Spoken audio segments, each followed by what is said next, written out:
Welcome back to Z-Man ZDC. I'm Z-Man, and today I got a review for you that we're going to do on the Kizer Begleiter. But first, I wanted to show you guys a couple things that came in the mail. Sorry that I didn't do an unboxing video on them, but I was a little too excited to open them, and I couldn't wait. Kind of like a kid in a toy store getting a new toy. You just can't wait to get that thing open and play with it, you know? So, I'll give you guys a quick look here. Yesterday I got in this guy. This is the Kizer Genie. Real nice micarta on it. It's a black canvas micarta, though aesthetically it's a little more gray, but it's still a real nice looking, real nice grippy.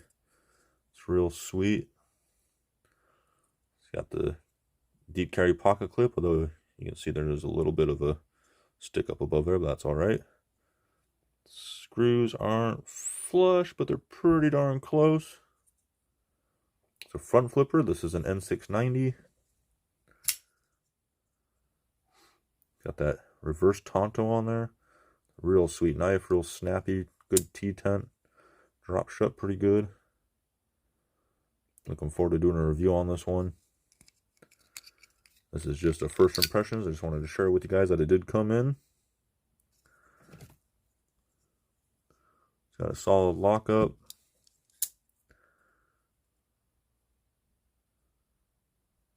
Pretty center blade. Yeah, it's a pretty fun, cool little knife.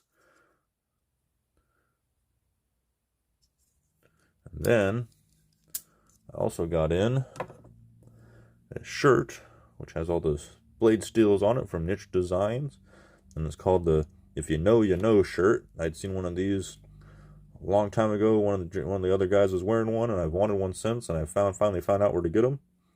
I thought it was pretty cool because not only did he send the shirt, he sent a handwritten thank you card, which was kind of cool, along with some stickers here. You got this really cool one with the bear holding a big old knife. That's pretty neat.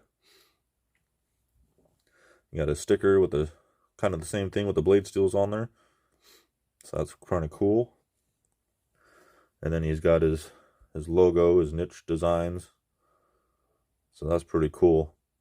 And then, of course, there's the shirt there, and I can't quite get the whole thing on the camera here because it's way bigger than a camera phone, but you kind of get the idea, right? So we got that. So those are a couple things that came in here recently. Pretty excited about those. But now let's get to our review of the Kizer Begleiter here. So here she is. Got natural canvas micarta on this guy. Kind of the same as the other one I just got. Real nice grippy texture. It's already started to patina real nice, which I love. Not a deep carry pocket clip on this one. It is right-handed tip up only. Sorry, lefties. It's always a bummer. Got a lanyard hole for all your lanyard lovers out there. You got thumb stud deployment. The blade centering is pretty off to the show side right now. I have to take it apart and tinker with it here. Now, if you guys recall, this was the one that was in my first video that I unboxed, and I kind of talked about it again in one of the other videos. But that very first video, shit was not locking up. I could barely get it to lock up. I had to flip it open super hard, and then even then I could barely tap it against something and you know, spine whack it, and it would just collapse shut. Over time, it has broken in, and it is giving me a solid lockup now. So I'm pretty excited about that. You can see there, it's pretty solid lockup now. So that is fantastic. I honestly just think with all of this being coated, that the coating was probably just a little too thick and in the way and had to kind of be rubbed off, you know. So it shakes shut. Good action snapping open though. Not too worried about the blade starting being off. That's pretty easily fixed once you take it apart and kind of get everything cleaned up and put it back together. This guy is in BD1N. It's got that DLC coated blade. It's got real nice thin edge on it. It's got that slight drop point blade. Pretty common natural blade shape. Always a good looking knife that way.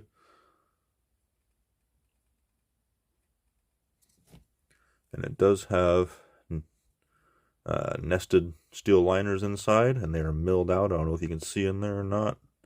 Yeah, you can kind of see it on that side.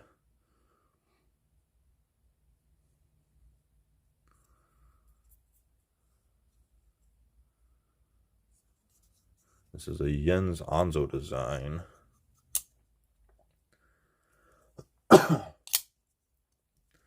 But yeah, now that it's broken in and it's locking up, I've been enjoying carrying this guy. It's pretty slicey. I've had no problems cutting through cardboard with it and paper and stuff. I'm getting some good use with it, you know, like I always do being a maintenance guy. But all right, let's go ahead and check on the pivot screws here. It looks like T8 and T6, but we'll give it a good check real quick. Got my CRKT little bit driver set here. That's the T6. Yep. And I believe the pivot is T8. Yep. All right. So we know what sizes those are. It's pretty standard for most knives, and like most of us always say, we would love to see it all T8 because it makes it easier, but it is what it is. I'll get this guy back out of the screen here. There we go. All right, so let's do some size comparisons real quick. So we got we'll put that guy center, and we'll put it next to the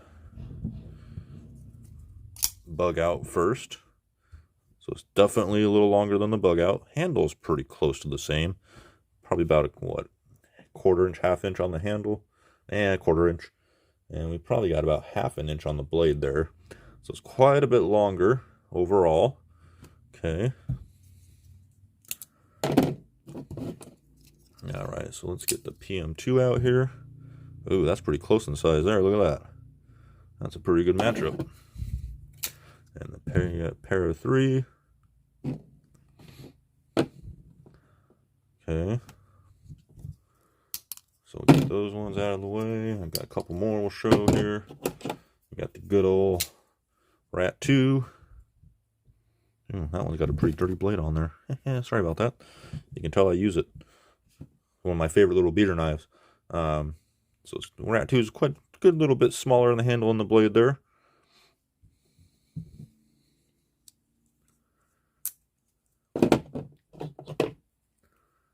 And then we got the QSB Penguin. That's the Thai version. Once again, that's about the same, and actually just kind of show. I think this one's pretty close to the Rat, actually. Yeah, so kind of give you guys a good point of reference there, depending on which one you might have. Okay. And then I don't carry this one much myself, but I know a lot of people love these things. So here's the Civivi Elementum. All right. So that kind of gives you a good idea on just how big the full-size Begleiter is as far as visual. All right. And then we're going to grab the tape measure here real quick. Oops, shaking the camera, sorry. We'll zoom in a little bit.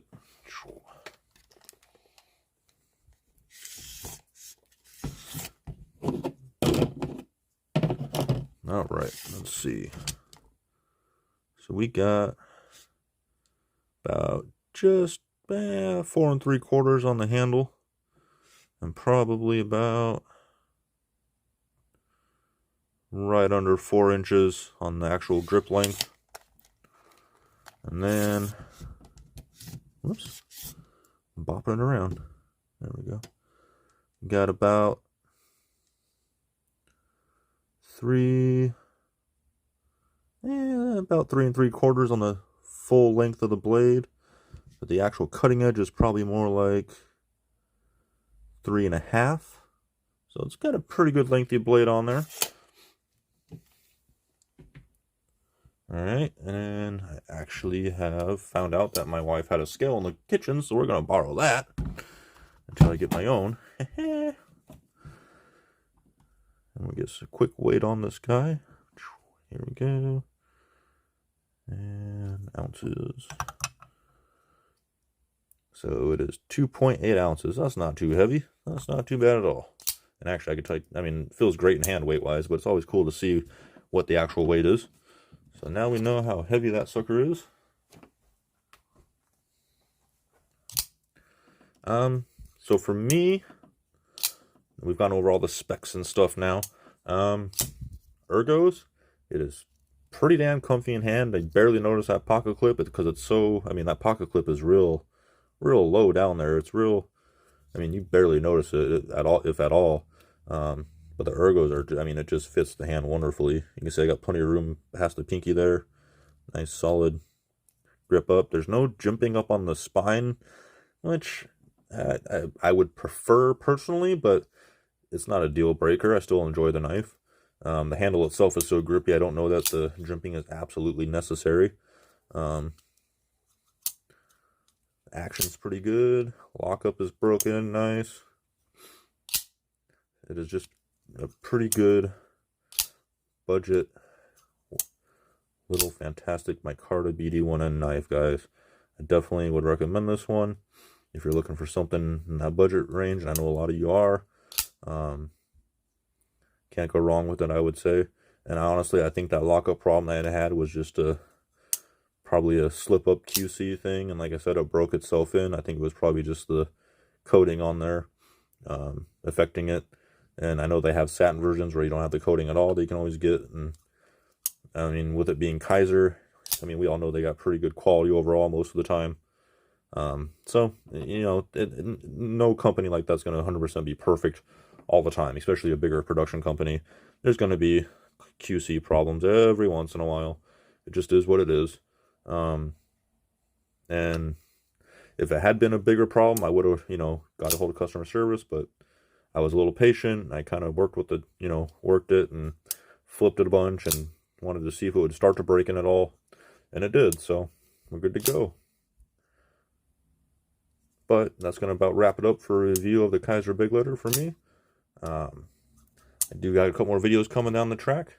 You guys remember to stay safe out there in this crazy world, and stay sharp, and watch your six, and I'll catch you in the next one.